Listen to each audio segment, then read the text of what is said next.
buenas tardes, queridos televidentes. Mi nombre es Luis Díaz y este es su programa Foro 17. Este tipo de tema que vamos a tratar hoy no es el que yo acostumbro, pero yo creo que hay una necesidad en nuestra población de hablar sobre este tema. Y me refiero a esta epidemia de sarampión que cada día pues se nos ocupa más nuestro tiempo. Estamos viendo ahora que otra ciudad, Chicago, entra en esta estadística de sarampión, y tristemente vemos que a quienes están siendo más perjudicados son a los niños. Y yo creo que debemos de analizar cómo podemos proteger a nuestros niños, en este caso a nuestros nietos, de que no sean una víctima de esta más y que no sean una estadística de esta situación.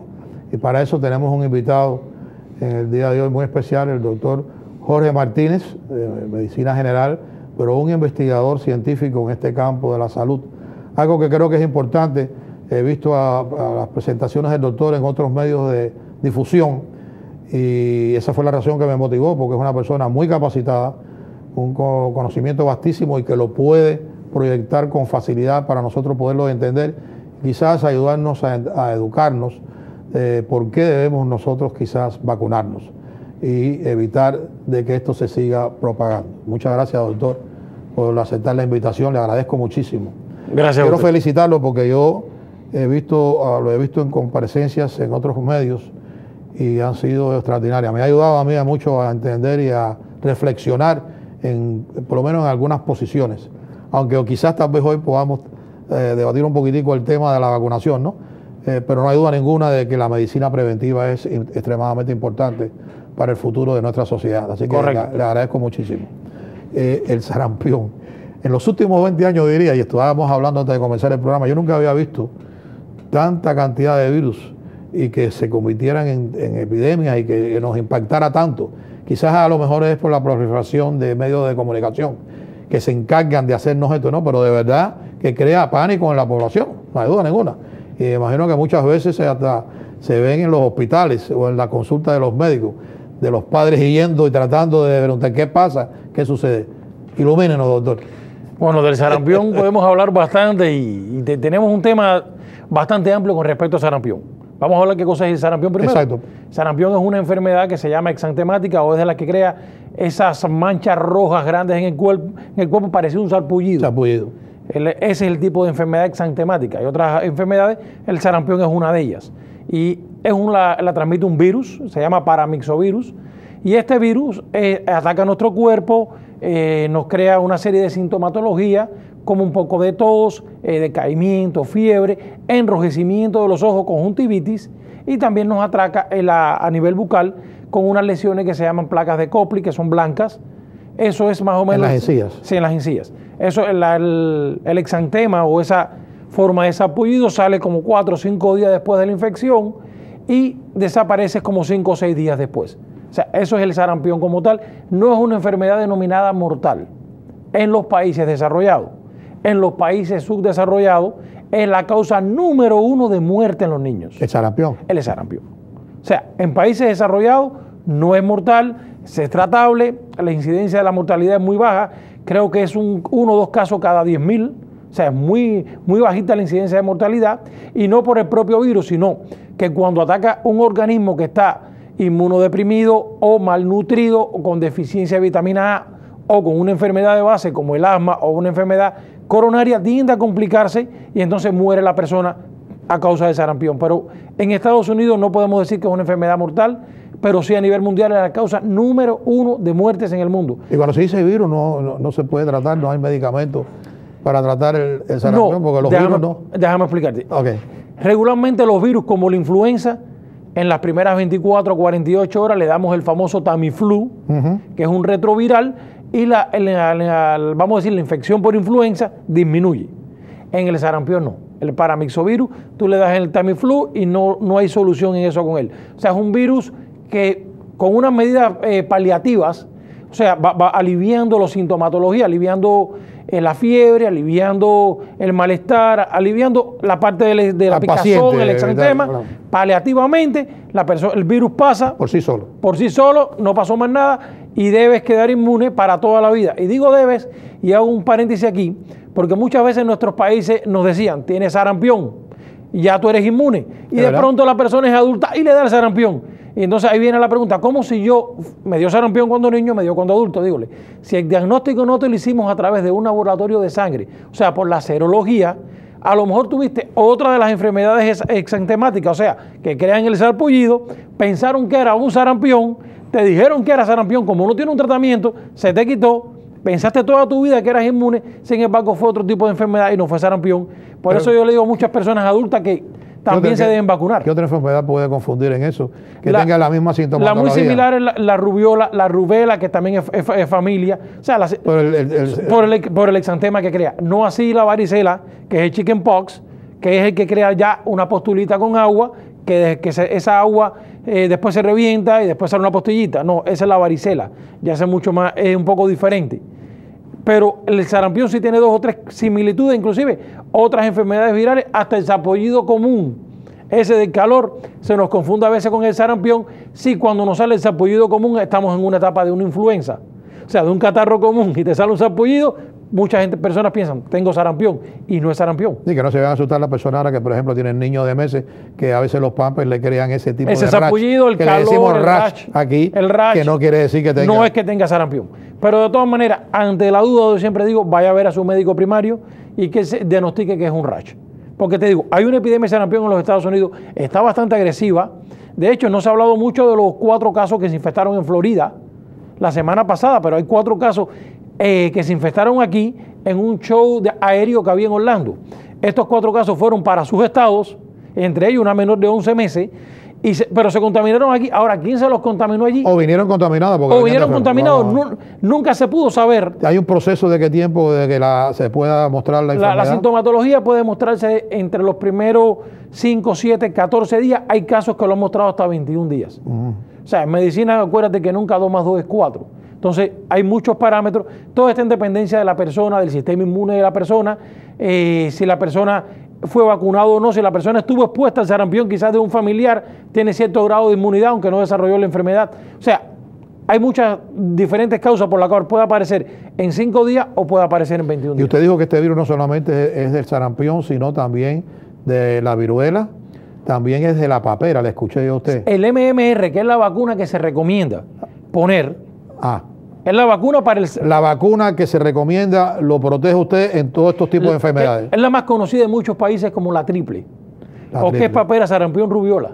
Ya. O sea, estas 3 vacunas, usted se la pone aquí se llama MMR. Ok.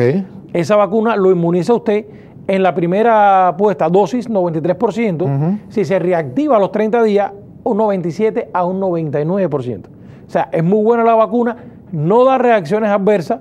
O sea, la reacción en la vacuna se ve 1 en 1.000.000, que como te digo, te hubiera dado quizás por comerte un pedazo de chocolate si eres alérgico al chocolate. Eso no es estadístico. O sea, no da reacciones y es muy barata, vale unos $30. Hay muchas personas, y como usted, voy a aprovechar la oportunidad porque usted hace este tipo de investigaciones. Yo he visto que dice que los ingredientes de la vacuna, muchos de ellos individualmente tienen contradicciones.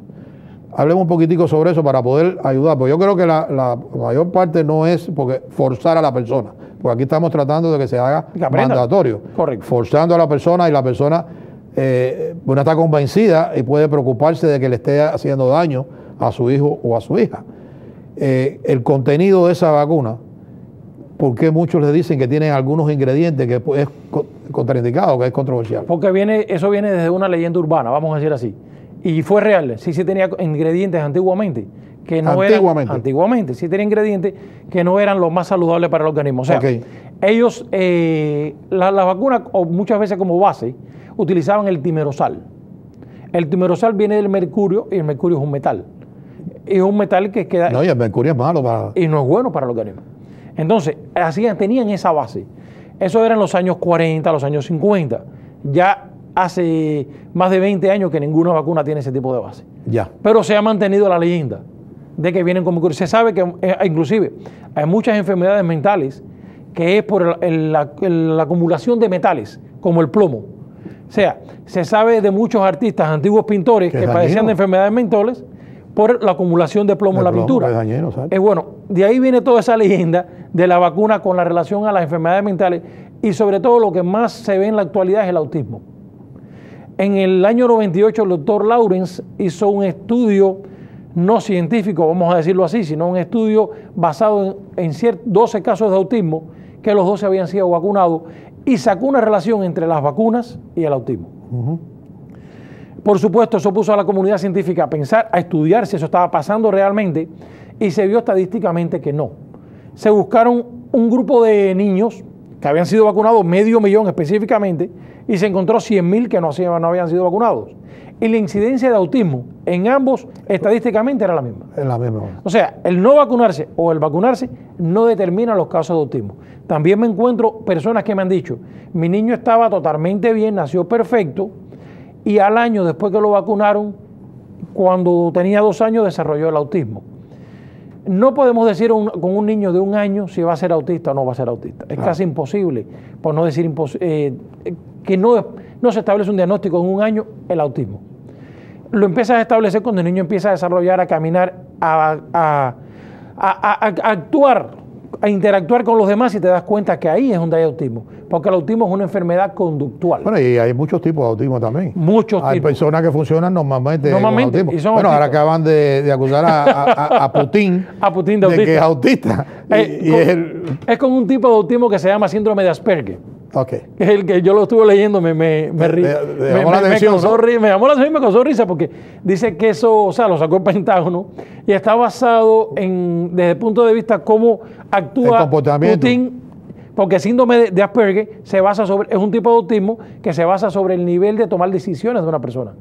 Y entonces ahí fue que lo hicieron basado en esa conducta y lo sacaron así. Y no tendrá que ver con la violencia, porque es un individuo que reacciona siempre violentamente. Puede ser también, puede ser porque es conductual. Acuérdate que el autismo es conductual, no es una enfermedad mental, no es una enfermedad que trae trastornos mentales, no, es conductual principalmente, en unos grados más, en otros menos. A veces yo llamo a las personas autistas que son quizás hasta unos seres humanos un poquito diferentes quizás a nosotros, pero quizás que son mucho más perfectos que nosotros. Y nosotros no lo entendemos a ellos. Y nosotros no los entendemos a ellos. Quizás ellos son nosotros somos los diferentes para ellos. Exacto. Y no ellos para nosotros. Claro. Y te voy a explicar, y me recuerdo la película de Rayman, sí, de Dustin Hoffman, excelente, que fue basado en un hecho real, donde ese hombre podría hacer cálculos que solamente lo podía hacer una computadora de la NASA, pero no podía lidiar con cómo freír un huevo. Exacto. Y entonces ahí es donde vemos por qué el autismo a veces yo no lo considero, no es una enfermedad, es algo conductual. Y bueno, hay algún tipo de autismo que por su comportamiento sí. Sí, ya se vuelve agresivo. Se vuelven agresivos. Sí. Cuando le invades su territorio, ellos van a defender su territorio. Pero te voy a explicar algo, si yo invado tu casa, tú la vas a defender. No hay duda ninguna. Entonces, no hay duda. Que de la manera de reaccionar seamos diferentes, pero no hay duda ninguna. Pero hay que entender un poco el autismo. Claro que sí. Como seres humanos. Eso es para otro programa, doctor. Okay. Pero en este caso, y yo creo que es importante que usted preste atención, porque existe una medicina preventiva que es la vacunación. Y yo creo que usted, pues ya se habló un poco sobre las preguntas que usted tiene, precisamente si está usted seguro de que no va a haber ningún tipo de problema. Y yo creo que esa responsabilidad de los padres, tomar las decisiones finales. Pero si el gobierno interviene porque es seguridad nacional, ¿no? Porque yo me imagino que si viene una epidemia y se llenan los hospitales, porque en realidad hay que atenderlo, ¿no? Pues es una complicación. Es bastante difícil. Y la pregunta que me viene a la mente a mí para tomar es, si yo no creo, y todavía no me convence de que la vacuna esté libre de pecado, si pudiéramos decir que se lo puedo dar a mi hijo sin problema, pero los que están en un daycare son niños que están vacunados y mi hijo no está vacunado, si mi hijo contrae la enfermedad, ¿afecta a los que están vacunados? No los debe afectar. No lo debe afectar. No lo debe afectar. ¿Te quiere decir con eso de